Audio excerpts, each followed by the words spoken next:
Namo tassa bhagavato arahato sama sambuddhassa. Namo tassa bhagavato arahato sama sambuddhassa. Pemirsa TVRI, khususnya umat Buddha dimanapun Anda berada, kembali lagi dalam acara Hikmah Buddhis. Bersama saya, Sania Novianti Korin.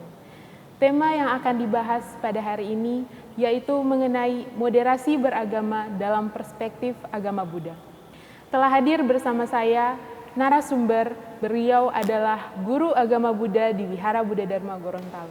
Beliau adalah Bapak Putu Supartana SAG. Namo Buddhaya Pak Guru. Namo Buddhaya. Bagaimana kabarnya? Baik, baik. Iya, seperti yang sudah saya bilang di awal tadi bahwa tema yang akan dibahas pada hari ini yaitu moderasi beragama dalam perspektif agama Buddha. Nah, apa sih yang dimaksud dengan moderasi beragama itu, Pak Guru? Iya, baik. Moderasi beragama ini sebenarnya mulai digaungkan oleh Menteri Agama itu kira-kira tahun 2019. Kemudian ini disampaikan oleh seluruh masyarakat Indonesia. Nah, moderasi agama ini sebenarnya dia lebih kepada sikap kita beragama, sikap kita dalam beragama. Makanya disebut moderasi beragama, bukan moderasi agama. Oh, iya. Kalau moderasi agama itu tidak ada, karena agama itu tidak bisa lagi diganggu gugat, itu sudah final.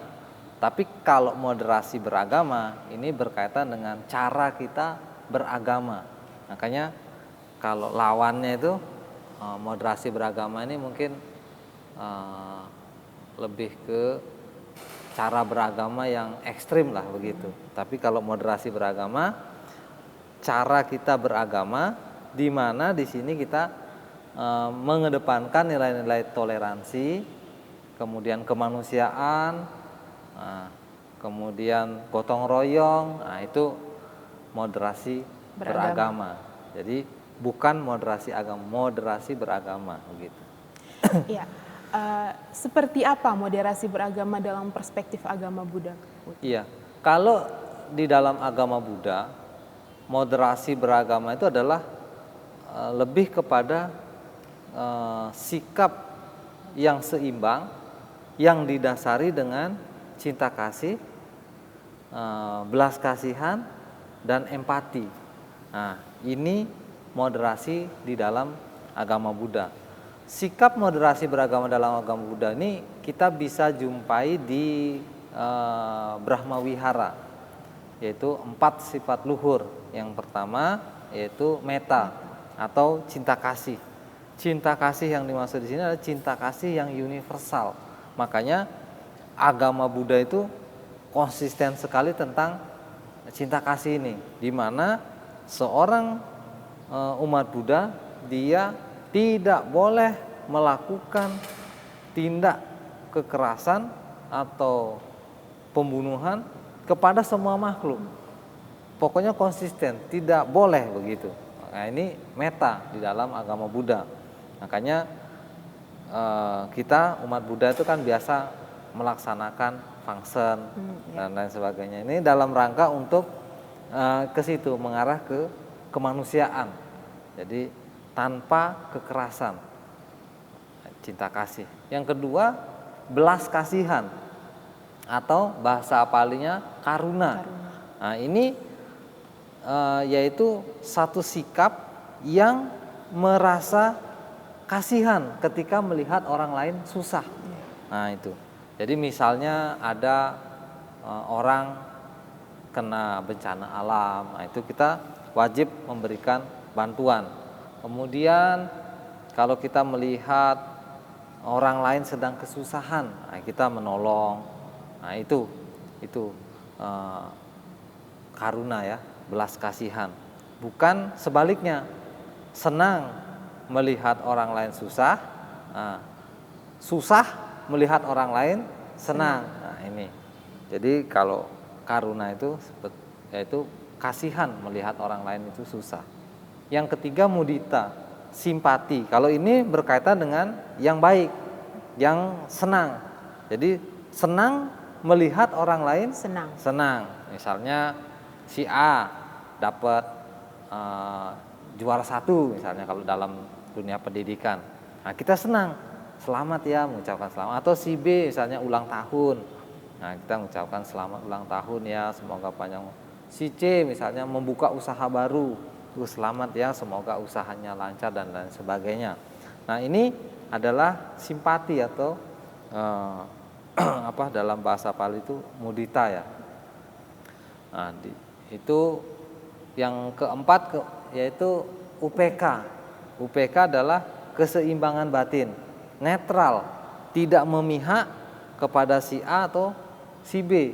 Jadi kita seperti seorang hakim begitu, dia netral, tidak memihak kepada yang benar dan tidak memihak kepada yang salah. Dia memutuskan sesuai dengan aturan hukumnya, sesuai dengan kesalahannya begitu. Nah, ini juga netral. Misalnya si anaknya si A bersalah. Nah, karena anaknya kan kadang orang membela begitu, padahal anaknya itu salah. Nah, ini UPK tidak seperti itu. Jadi keseimbangan batin namanya. Dia netral, tidak memihak kepada salah satu pihak. Nah, ini termasuk dalam kategori moderasi, sikap moderasi dalam beragama. Nah, ini kalau bisa diterapkan oleh seorang umat Buddha, ini sangat luar biasa. Tidak memandang orang itu agama apa, ketika dia kesusahan, kita wajib menolong. Seperti kemarin, hari Minggu kemarin, nah, kita ada bagi-bagi sembako. Nah, itu tidak memandang, yang kita kasih itu terserah dia mau beragama, dia agama A atau agama B, kita tidak peduli. Selama kita lihat dia adalah orang yang membutuhkan, nah kita kasih begitu. Itu merupakan sikap moderasi beragama. Jadi melihat sisi baik, sisi universal, toleran, apalagi gotong royong. Nah, itu moderasi beragama. Jadi dalam agama Buddha sifat moderasi beragama itu ada di Brahma Wihara itu. Nah, itu nopinya. Ya. Apa sih dasar moderasi beragama dalam agama Buddha itu, Pak Guru? Ya, kalau kita mengacu pada moderasi beragama ini kan sikap beragama yang tidak ekstrem kanan dan tidak ekstrem kiri. Nah, di dalam agama Buddha ini kita mengenal dengan jalan mulia berunsur 8, Attagika Arya Magga, jalan tengah. Nah, itu ada 8. Pengertian benar, pikiran benar, ucapan benar, perbuatan benar, mata pencarian benar, daya upaya benar, perhatian benar, dan konsentrasi benar. Ada 8. Ini dijadikan sebagai acuan. Di samping tadi yang Brahma Wihara itu, ini juga ada jalan mulia berunsur 8. Ini menjadi acuan dalam moderasi beragama di dalam agama Buddha. Nah, sekarang apakah yang 8 ini yang tadi saya sebutkan itu? Pertama, pengertian benar. Pengertian benar itu adalah mengerti dengan baik terhadap kehidupan kita. Kalau di dalam agama Buddha ada dikenal dengan Cattari Arya Sacani, 4 kesunyataan mulia tentang duka. Duka sebab duka, lenyapnya duka, jalan menuju lenyapnya duka. Nah, mengerti tentang itu, bahwa kehidupan kita ini banyak mengalami penderitaan. Oleh karena itu kita harus benar-benar menyadari. Dengan menyadari ini, kita melihat orang lain juga, orang itu juga derita. Oleh karena itu kita harus memiliki itu yang saya sebutkan tadi, metta, cinta kasih, belas kasihan, simpati ya kepada orang itu. UPK keseimbangan batin, sehingga kita memiliki rasa kasih sayang sama orang. Apa yang dia rasakan, demikian juga yang saya rasakan, sama gitu. Perasaan ini sama, sehingga kita memiliki rasa saling mengasihi, saling menyayangi begitu. Nah, kemudian yang kedua, pikiran benar. Pikiran benar adalah pikiran yang terbebas dari loba, dosa, dan moha, keserakahan, kebencian, dan kebodohan batin. Ini yang menjadi masalah dalam hidup kita. Pikiran kita ini diliputi oleh 3 hal ini dalam kehidupan kita sehari-hari. Keserakahan, ini kuat sekali. Kita tidak pernah puas terhadap apa yang kita miliki. Selalu ingin mencari, ingin menambah terus, memperbanyak. Pada akhirnya, sebelum keinginan kita itu tercapai, sebelum semua keinginan kita itu terwujud, kita sudah mati duluan. Nah itu, jadi harus waspada terhadap sifat serakah ini. Bahkan kalau orang tidak mampu mengendalikan diri, dia sampai mencuri, dia sampai korupsi. Nah ini, karena apa? Keserakahan itu terlalu kuat. Nah, kalau orang tidak mampu mengendalikan, diikuti pikiran yang serakah itu berbahaya sekali. Nah, kemudian pikiran benci, kebencian ini kalau dibiarkan dalam pikiran itu juga berbahaya. Bahkan kalau pikiran yang membenci ini dikembangkan, dia mengarah sampai kepada tindak kekerasan. Ucapan yang tidak benar. Lihat kalau orang marah. Kalau orang marah itu, kalau dia masih bisa tahan dalam pikirannya, raut wajahnya berubah, ya kan? Iya. Kalau dia sudah tidak tahan menahan di dalam pikirannya, dia akan mengumpat, bicara kasar, memaki orang yang dia benci itu. Iya. Dia tidak cukup lagi kalau hanya mengumpat, marah dan lain sebagainya. Dia akan memukul. Nah, itu. Jadi kebencian ini berbahaya sekali, harus betul-betul disadari, diperhatikan. Nah, kemudian yang ketiga adalah pikiran yang moha, bodoh, tidak tahu membedakan mana yang benar dan mana yang salah, sehingga dalam perilakunya dia sembarang saja. Dia tidak bisa bedakan ini benar atau tidak benar, benar atau salah. Sembarang dia bikin. Nah, kadang sudah begitu dia terlalu kuat, dia menganggap apa yang dia lakukan itu benar, padahal kadang perbuatan itu salah. Nah, ini penting sekali. Jadi pengertian benar dan pikiran benar. Ini kalau dalam agama Buddha masuk di dalam kategori kebijaksanaan. Nah, orang yang bijaksana, dia mampu mengendalikan pikirannya ini, 2 ini. Kemudian berikutnya, sila ini ada 3 di Jalan Mulia Bersut 8 itu. Ucapan benar, perbuatan benar, dan mata pencarian benar. Perbuatan benar ini ada 3. Tidak membunuh, tidak mencuri, tidak berbuat asusila. Pak, ditahan dulu, nanti kita akan lanjutkan sebentar. Pemirsa TVRI, kita akan kembali setelah jeda iklan berikut ini. Tetap di Hikmah Buddhis.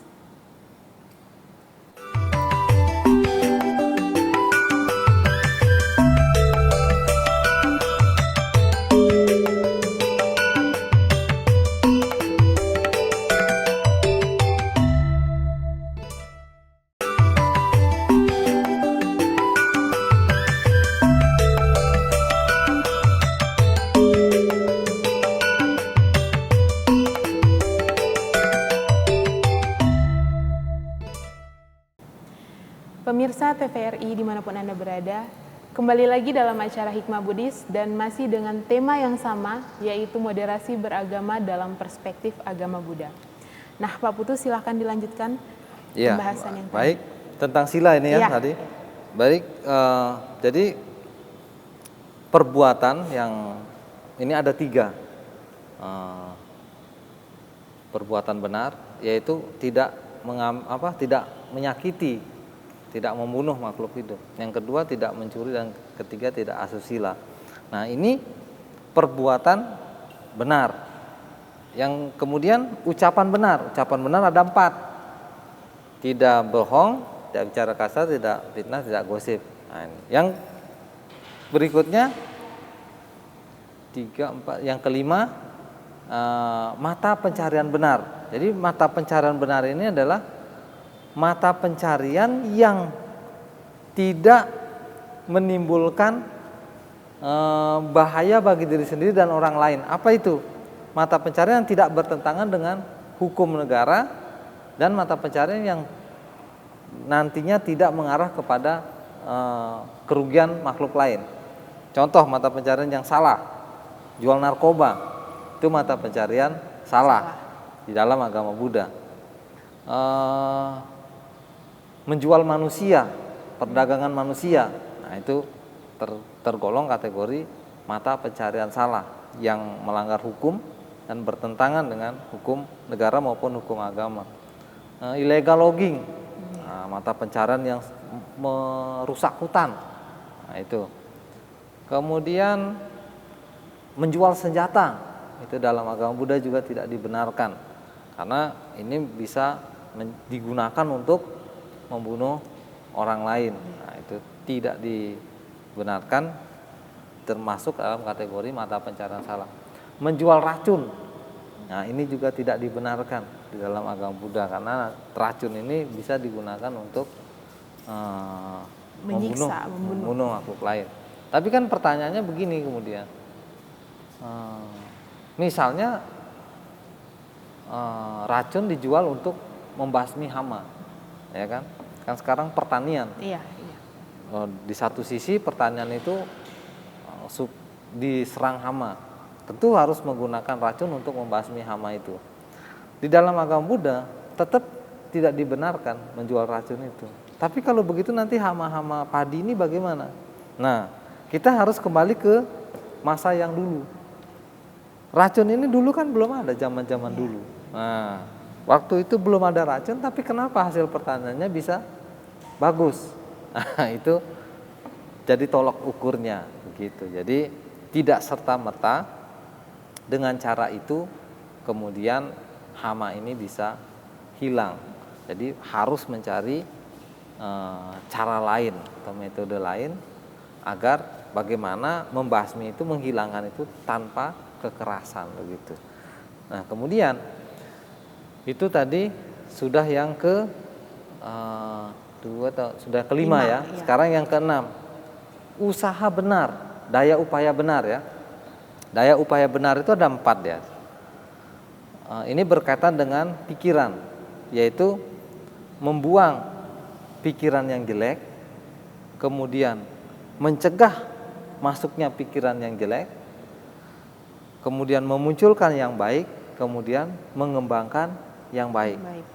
Membuang yang jelek. Tadi di dalam pikiran kan saya katakan ada 3 yang tidak baik. Keserakahan, kebencian, dan kebodohan. Setiap hari kalau sebenarnya tanpa disadari pikiran kita itu kan selalu berputar di situ, di 3 hal itu. Nah, sekarang kita berusaha membuang ini, yang jelek ini, yang tadi loba atau keserakah, benci, bodoh ini kita buang, kita ganti dengan yang baik, tidak serakah, tidak membenci, tidak bodoh. Nah, itu. Nah, kemudian sudah membuang, memunculkan yang baik ini, sehingga kita jadi memiliki nanti pikiran yang baik, kemudian mengembangkannya. Nah, sampai seperti itu usaha benar. Ini biasanya dilakukan pada saat kita dalam kehidupan sehari-hari dan pada saat sebelum melaksanakan meditasi. Biasanya pakai itu dulu supaya apa? Supaya konsentrasinya itu bisa cepat tercapai, bisa terkonsentrasi pikirannya. Karena kalau orang mau meditasi, kalau pikirannya kalut, kacau, dia biasanya tidak bisa konsentrasi. Kemudian perhatian benar. Perhatian benar yang di sini adalah memperhatikan dengan baik perubahan-perubahan pikiran kita. Itu perhatian benar. Kalau di dalam Buddhis kita menyebutnya dengan vipassana bhavana. Jadi mengamati badan jasmani ini, Nah, demikian seterusnya setiap saat.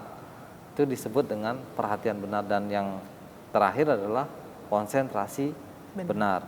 Di mana seorang umat Buddha di sini dia harus melakukan meditasi sampai mencapai tingkat-tingkat konsentrasi. Kalau kita menyebutnya itu dengan jana 1, jana 2 sampai jana 8. Kalau di Abhidhamma itu ada jana 9. Jadi itu.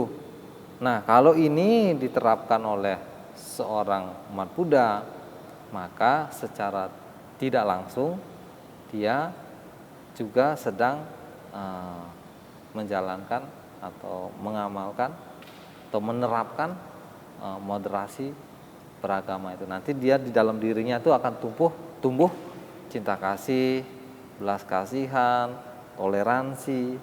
Karena seperti tadi kan pikiran-pikiran yang negatif itu hilang. Nah, sehingga dia nanti pikirannya bagus. Nah, moderasinya juga jadi bagus. Seperti itu. Nah, bagaimana pandangan umat Buddha mengenai moderasi beragama ini, Pak? Moderasi beragama kita ini sebenarnya saat ini di Indonesia tentu mengalami masalah sebenarnya. Makanya muncul moderasi beragama ini kan. Tetapi sekarang di lingkup Buddhis, di lingkup agama Buddha. Moderasi di dalam agama Buddha kita ini juga ya dibilang baik, ya baik, tapi tidak sampai muncul ke permukaan begitulah. Artinya kita di dalam agama Buddha ini kan ada banyak aliran juga kan. Ada Theravada, ada Mahayana, ada Tantrayana, ada Buddhayana. Nah, ini dengan adanya berbagai macam aliran ini, tentu dari umat Buddha itu harus memiliki sikap toleran antar aliran ini. Misalnya seperti di wihara ini dengan sebelah TITD kan, dengan Hong San Bio di atas, dengan Maitreya. Ini harus tetap memiliki toleransi sehingga tercipta kerukunan antara aliran atau intern dalam agama Buddha itu. Nah, bagaimana sekarang umat Buddha kita? Umat Buddha kita dalam hal moderasi tentu adalah konflik-konflik internal yang kecil-kecil tapi tidak sampai muncul di permukaan, dan ini harus kita selalu jaga agar kita dalam beragama ini baik-baik saja, karena kita harus kembali kepada tujuan kita beragama kan. Tujuan kita beragama itu untuk apa gitu. Agama ini lahir untuk apa?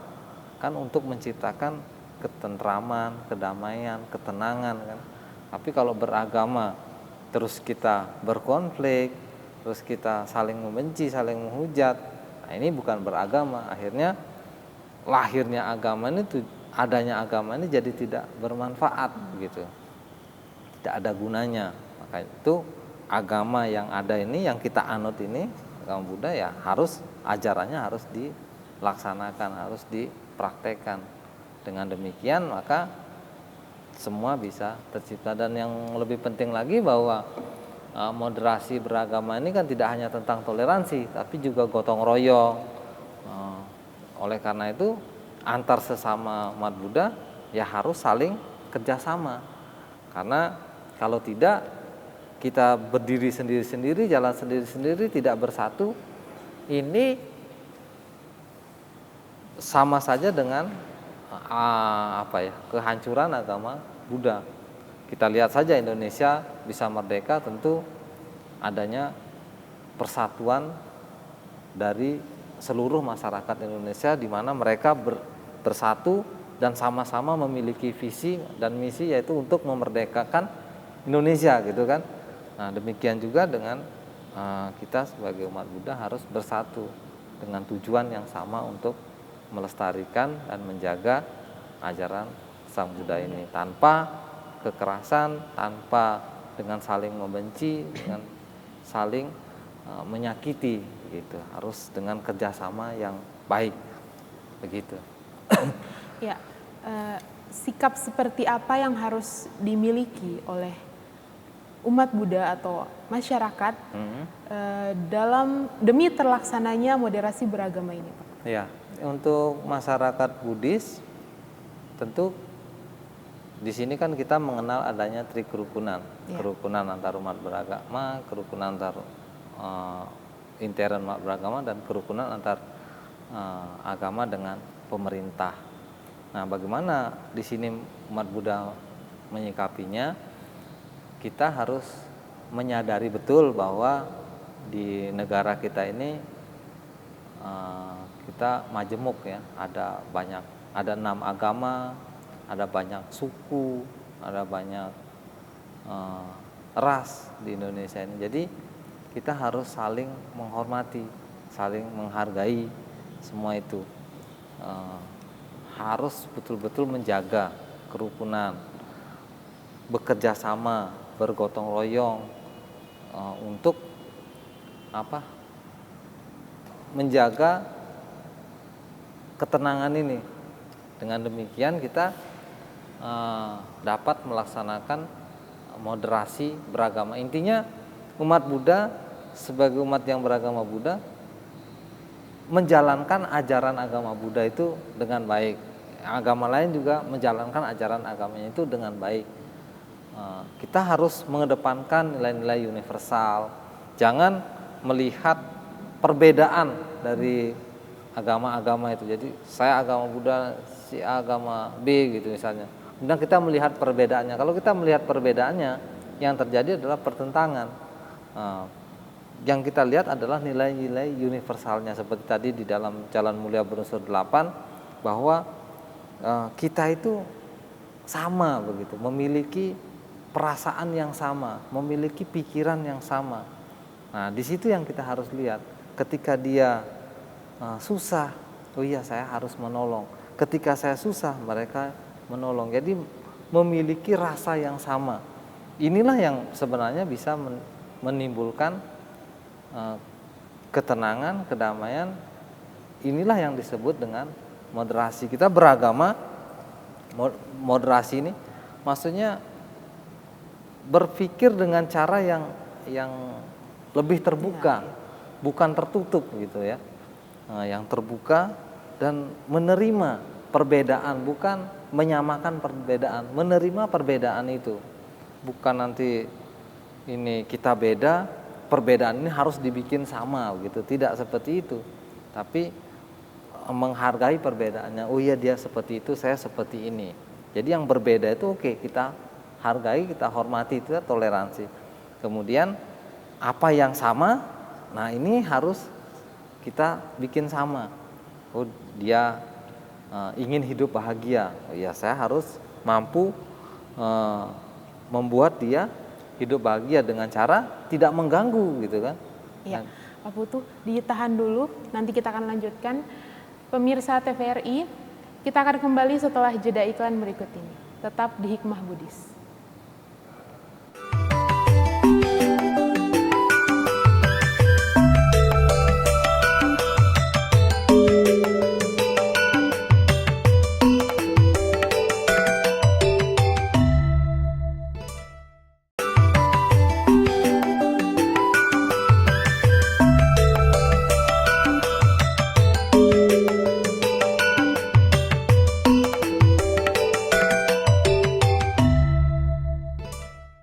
Pemirsa TVRI, kembali lagi dalam acara Hikmah Buddhis dan masih dengan pembahasan tema yang sama, yaitu moderasi beragama dalam perspektif agama Buddha. Nah, Pak Putu silakan dilanjutkan mengenai bagaimana pandangan umat Buddha dalam moderasi beragama. Ya, jadi seperti tadi yang saya katakan bahwa kita harus mampu, harus bisa menghargai perbedaan yang ada. Karena pada intinya kan kita memang sudah berbeda, beda agama, beda semuanya ya kita. Oleh karena itu menghargai itu penting sekali.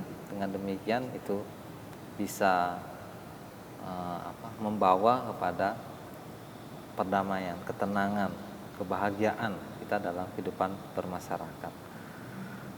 Begitu. Iya. Bagaimana cara kita untuk sebagai umat Buddha untuk dapat mengimplementasikan moderasi beragama itu?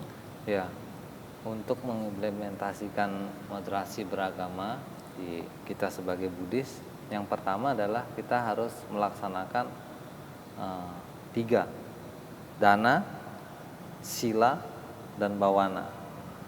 Dana itu berarti memberi dalam agama Buddha, memberi apa yang orang lain butuhkan. Misalnya kita memiliki materi yang lebih, nah ini harus kita bagi kepada orang lain, karena dalam pandangan agama Buddha, apa yang kita beri itulah yang akan kita bawa mati. Jadi kalau yang kita tidak berikan itu kita tidak bawa. Kayak kalau orang mengatakan orang mati itu tidak bawa apa-apa, ada orang mati itu bawa jasa dan dosa, ya. Orang mati. Jadi apa yang kita beri itu akan kita bawa, apa yang kita simpan itu akan jadi warisan untuk yang hidup. Nah, jadi hidup ini harus saling memberi. Apa yang kalau ada yang lebih, ini jangan pelit begitu. Ini baik juga, tujuannya adalah untuk mengurangi keserakahan yang ada di dalam diri kita. Itu tujuannya. Kemudian yang kedua adalah sila. Sila ini harus kita jalankan dengan baik. Ya, kalau sebagai perumah tangga kita dianjurkan untuk melaksanakan atau mempraktekkan Pancasila kan dalam kehidupan kita sehari-hari, dan ini wajib. Tidak bisa ditawar-tawar, saya praktek 4 sila saja atau saya praktek 3 sila saja. Nah, itu tidak bisa.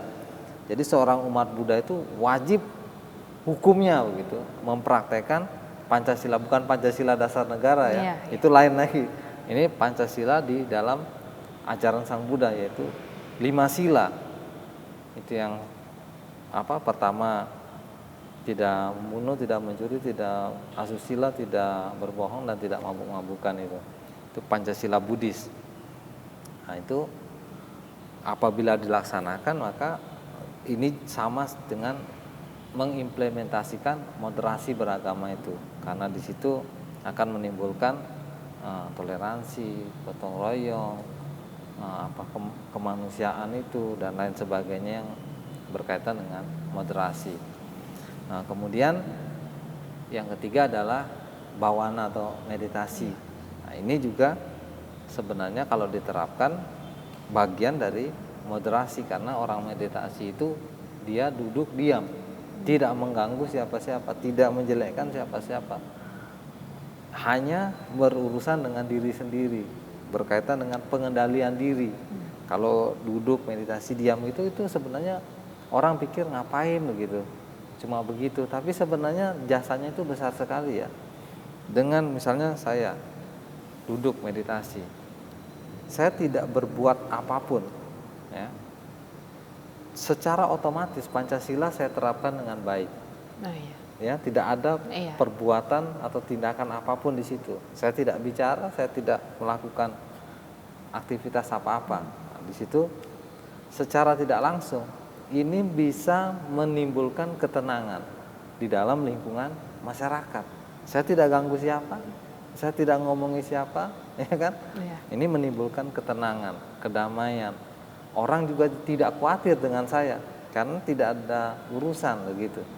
Nah, ini baik sekali kalau seseorang bisa melakukan. Jadi seorang umat Buddha dalam mengimplementasikan moderasi beragama ini, dia harus menjalankan atau mempraktekkan dana, sila, bawana, dan kemudian mengembangkan 4 sifat luhur tadi itu yang Brahma Wihara itu, metta atau cinta kasih, karuna, belas kasihan, mudita, simpati, dan upeka, keseimbangan batin. Nah, dengan menjalankan ini maka seorang umat Buddhis sudah bisa dikatakan dia mengimplementasikan moderasi beragama itu dalam kehidupan kita sehari-hari di masyarakat. Ini baik sekali kalau bisa dilaksanakan ya oleh seorang umat Buddha, dan sebenarnya harus dilaksanakan karena itu bagian dari kehidupan kita. Kalau kita tidak laksanakan, contoh saja misalnya tadi kita mengambil barang milik orang lain, kan bagaimana menimbulkan kegaduhan, menimbulkan ketidaktenangan begitu, tidak nyaman kehidupan orang lain gitu. Begitu Novi. Jadi kalau umat Buddha mau mengimplementasikan moderasi beragama itu, ya laksanakanlah tadi itu yang 4 sifat-sifat luhur, laksanakan sila, dan yang penting juga untuk sosial kita yaitu berdana, itu memberi apa yang lebih yang kita miliki begitu.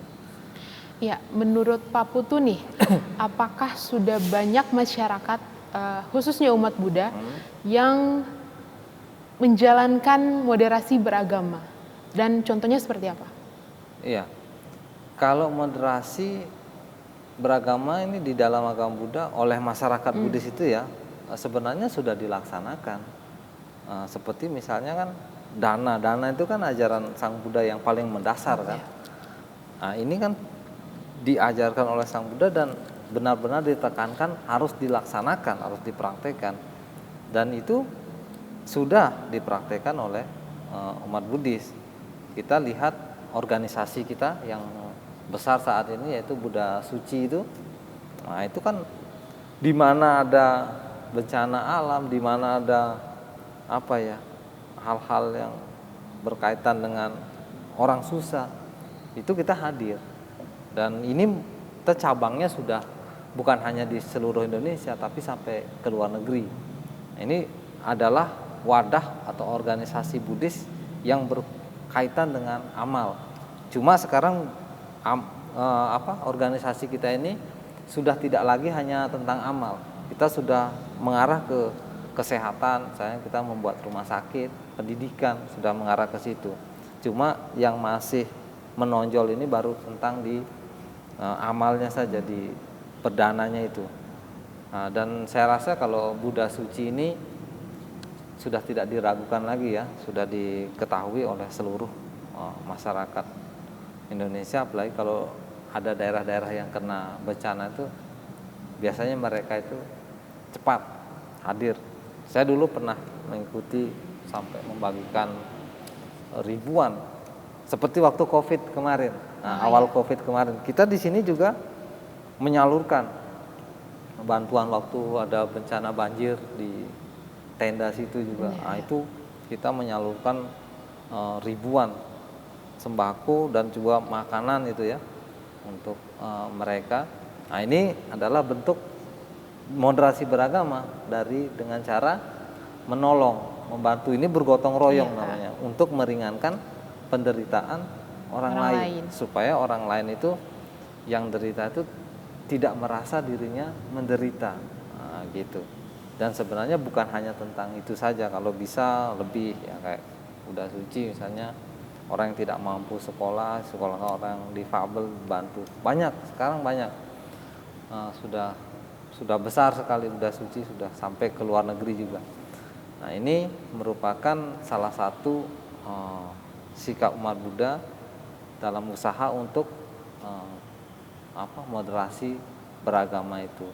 Kemudian umat Buddha seperti tadi saya sudah bilang bahwa dalam Buddhis ada satu aturan moral yang kita sebut dengan Pancasila itu, di mana ini harus benar-benar dilaksanakan, dipraktekkan.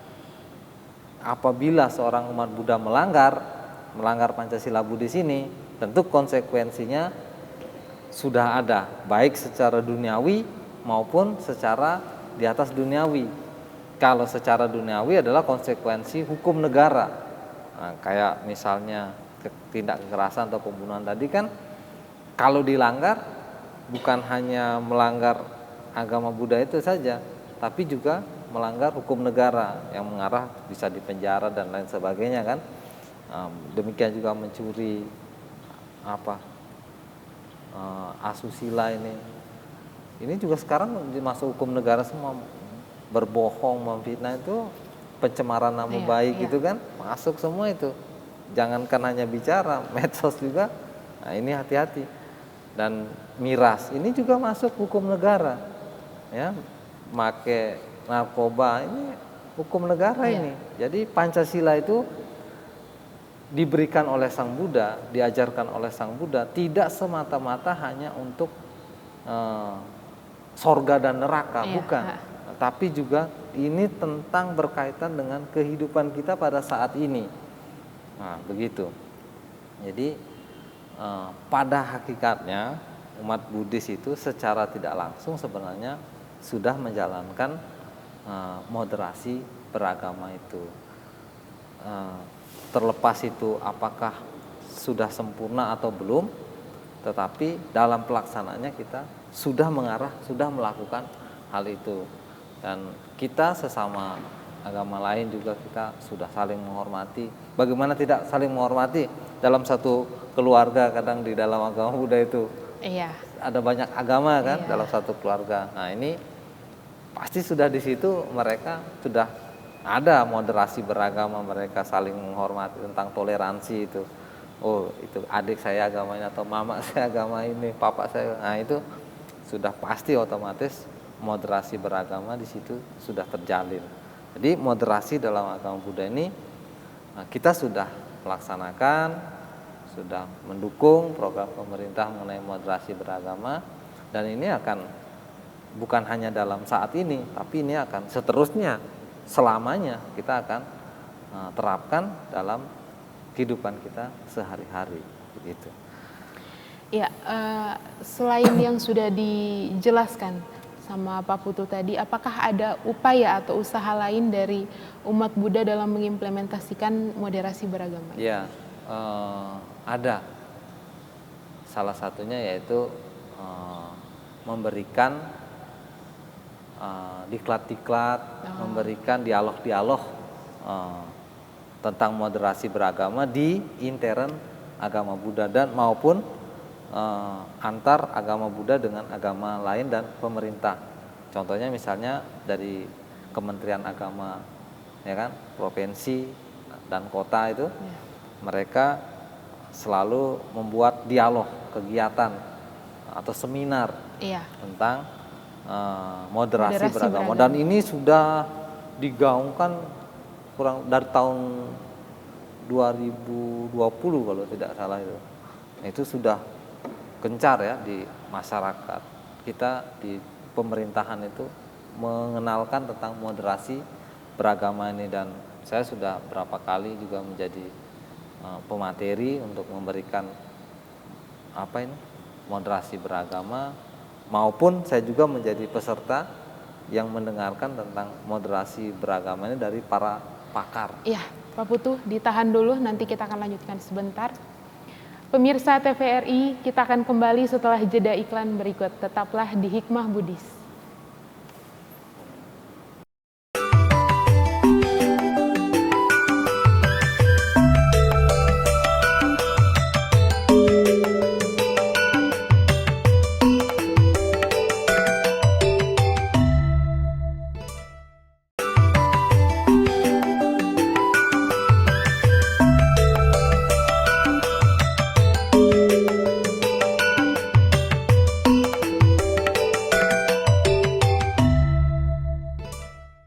Pemirsa TVRI, kembali lagi dalam acara Hikmah Buddhis dan masih dengan narasumber yang sama, Bapak Putu Supartana SAG. Nah, Pak Putu silakan dilanjutkan mengenai pembahasan yang tadi tentang upaya atau usaha lain dari umat Buddha dalam mengimplementasikan moderasi beragama. Ya, baik. Upaya lainnya yaitu salah satunya ya dari Bimas Agama Buddha ya, Ditjen Bimas Agama Buddha, baik di pusat maupun di daerah seperti di Kanwil, di Depak Kota, itu mereka menyampaikan, memberitahukan melalui dialog-dialog, seminar-seminar itu tentang moderasi beragama. Dan ini kemudian saya dan teman-teman dari tokoh-tokoh agama Buddha yang sudah mendapatkan itu pengetahuan tentang moderasi beragama juga menyampaikan kepada masyarakat Buddhis, umat Buddha khususnya mengenai moderasi beragama ini. Dan itu nanti diharapkan umat Buddha kita ini dalam beragama lebih lebih bijaksana, lebih toleran, lebih gotong royongnya itu kemanusiaan dan lain sebagainya ini lebih meningkat lagi, meskipun dalam kehidupan sehari-harinya sebenarnya sudah menjalankan moderasi beragama itu, akan tetapi dengan tambahan pengetahuan tentang moderasi beragama ini, toleransi kita menjadi lebih tambah lagi, gotong royong kita lebih kuat lagi gitu.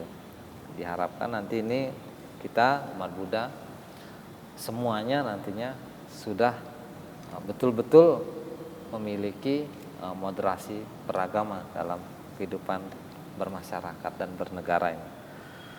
Begitu namanya. Ya, apa sih pesan-pesan dari Pak Putu untuk anak-anak muda dalam melaksanakan dan menerapkan kehidupan moderasi beragama? Iya, moderasi beragama ini juga kan sebenarnya sekarang ini bukan hanya di tokoh-tokoh umat beragama. Memang moderasi beragama ini juga sudah ditanamkan di anak-anak sekolah dan termasuk yaitu para remaja, pemuda begitu. Saya sebagai guru memang di materi pendidikan agama Buddha juga sudah di kurikulum Merdeka ini sudah mengajarkan tentang sudah masuk tentang moderasi beragama itu. Bagaimana anak-anak bersikap terhadap agama lain, terhadap orang lain begitu. Nah, kemudian di lingkungan para pemuda juga moderasi ini sudah diajarkan. Nah, bagaimana agar anak-anak muda kita, generasi muda kita ini juga nantinya menjadi generasi yang moderat, yang berpikir modern, yang mereka nantinya ini menjadi anak-anak yang memiliki jiwa toleran tinggi, kemanusiaan yang tinggi. Nah, ini penting sekali diketahui oleh umat Buddha, khususnya untuk anak-anak muda. Sekarang ini tantangannya banyak di generasi kita yang generasi muda seperti Nopi begini, tantangannya banyak. Apa itu? Kita lihat sekarang perkembangan teknologi itu sangat cepat ya, sangat pesat. Ini secara tidak langsung melahirkan dampak positif dan dampak negatif. Dampak positifnya adalah kemudahan dalam mendapatkan informasi, kemudahan dalam berkomunikasi baik itu jauh maupun dekat. Tetapi ada dampak negatif yang timbul di situ. Apa itu? Gotong royong hilang, berkurang. Karena apa? Individualismenya sudah kuat. Tidak perlu saya ketemu orang itu lewat ini saja sudah cukup, begitu kan? Akhirnya individualis terlalu kuat. Nah, ini bisa menghilangkan kegotong royongan itu. Kemudian sosial menjadi kurang. Akhirnya tidak saling ketemu. Nah, sudah tidak saling ketemu, tidak saling kenal. Cuma lihat media sosial saja, oh si ini, tapi tidak pernah berkomunikasi secara langsung. Sehingga dengan jarangnya bertemu, jarangnya saling kenal, tidak kenal dekat, itu rasa kemanusiaan juga bisa berkurang. Ketika dia susah kita tidak tahu karena kita sudah banyak sendiri begitu kan. Dan ketika ingin mencari teman keluar, kadang mendapatkan teman yang tidak baik. Nah, salah pergaulan. Nah, ini akhirnya yang timbul adalah masalah yang kompleks jadinya dari satu sebab tadi itu. Nah, bagaimana upaya generasi muda ini agar toleransi ini agar moderasi beragama ini bisa mereka ketahui dan bisa mereka terapkan adalah wihara ini. Anak-anak muda, khususnya generasi muda Buddhis ini harus banyak berkumpul di wihara, harus sering melakukan pertemuan di dalam wihara. Jadi wihara ini tidak boleh hanya digunakan sebagai tempat religius, hanya tempat puja bakti atau sembahyang. Tidak, wihara ini harus bisa dijadikan sebagai tempat mengenalkan para pemuda. Nah, jadi si A dengan si B supaya mereka saling mengenal. Yang kedua, wihara ini juga harus bisa dijadikan sebagai tempat pendidikan, dan yang ketiga bisa dijadikan tempat kebudayaan. Nah, jadi wihara ini tidak boleh hanya sebagai tempat religi saja, harus jadi tempat yang lain. Nah, oleh karena itu para generasi muda Buddhis ini harusnya sering melakukan pertemuan. Dengan sering melakukan pertemuan di dalam wihara, kita akan menemukan sahabat-sahabat. Artinya mereka bisa menjadi sahabat-sahabat yang baik. Apalagi kalau bertemu, kemudian di situ ada diskusi dhamma, itu baik sekali. Bisa saling mengenal, bisa nantinya mendapatkan pengetahuan tentang dhamma, ya kan? Iya. Akan semakin bersatu. Nah, begitu. Ketika si A ada masalah, kita bisa bantu menyelesaikan masalahnya, dan lain sebagainya. Nah, ini salah satu usaha untuk bagaimana nantinya generasi-generasi muda Buddhis ini menjadi anak-anak yang memiliki teman-teman yang baik dan mengenal lingkungannya. Dengan demikian ini bisa memunculkan moderasi beragama. Apalagi kan umat Buddha di sini kan tidak cuma satu aliran, ada aliran yang lain. Itu juga kalau bisa mereka datang ke sini, yang di sini datang ke sana. Nah, itu saling tetap berkomunikasi, itu baik sekali. Jadi melatih toleransi ini tidak langsung yang sosial yang di masyarakat luas kan, dari intern dulu. Nah, kalau sudah internnya bagus, nanti keluarnya juga akan bagus. Nah, itu harapan saya sih para generasi muda Buddhis supaya bisa moderasi beragamanya bagus, yaitu dimulai dari intern kita.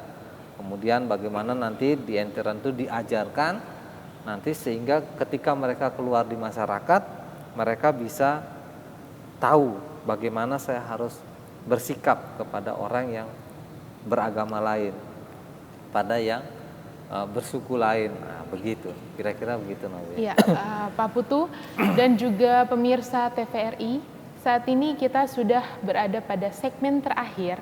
Untuk itu saya meminta kepada Pak Putu untuk dapat memberikan kesimpulan mengenai pembahasan kita tadi dengan tema moderasi beragama dalam perspektif agama Buddha. Dipersilahkan. Iya, baik. Moderasi beragama di dalam agama Buddha itu adalah satu sikap yang didasari atau dilandasi dengan cinta kasih, belas kasihan, dan empati kepada orang lain. Jadi apabila kita menerapkan sifat-sifat Brahma Wihara ini, Metta Karuna Mudita UPK ini, maka moderasi beragama di dalam agama Buddha itu secara tidak langsung telah kita laksanakan, telah kita terapkan dengan baik.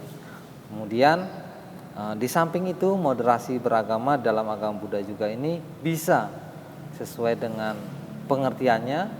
Kita tidak ekstrem kanan dan tidak ekstrem kiri, kita menggunakan jalan tengah. Jadi jalan mulia berunsur 8 itu adalah juga merupakan pedoman atau tuntunan untuk kita dalam menjalankan moderasi beragama di kehidupan kita sehari-hari. Jadi umat Buddha itu sebaiknya dalam kehidupan sehari-harinya mampu menerapkan 4 sifat Brahma Wihara dan mampu melaksanakan jalan mulia berunsur 8. Dengan kita melaksanakan ini, di samping kita telah melaksanakan moderasi beragama, tapi juga kita sudah melaksanakan ajaran Sang Buddha dengan baik.